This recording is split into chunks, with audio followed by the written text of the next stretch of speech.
शादी न करब चाहे कितनो करब जबरी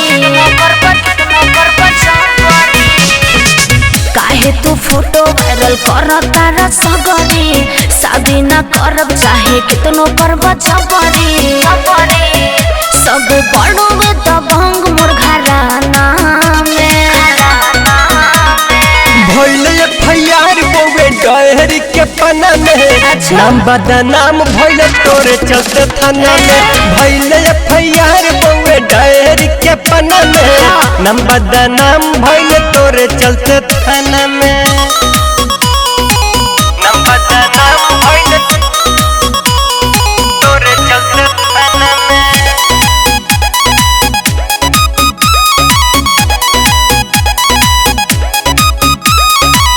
भाई देता धमकी के दे हब मुआई नजरी के सोझा जदी हमरा हुआई दुल्हन बनाइब तो के प्यार के कसम बा मारी कौन गोली देखब कौन में दम बा ऐसा मत करो काहे रे सुनो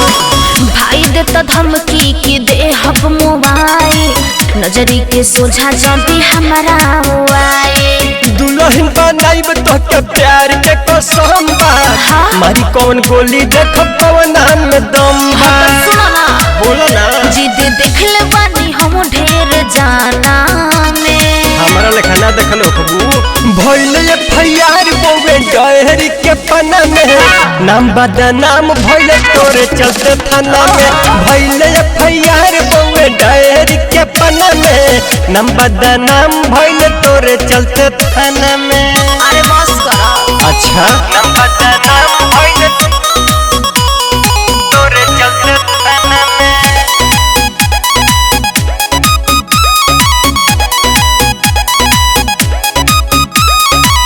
भइल जौन गलती भूला जई हा प्यार हो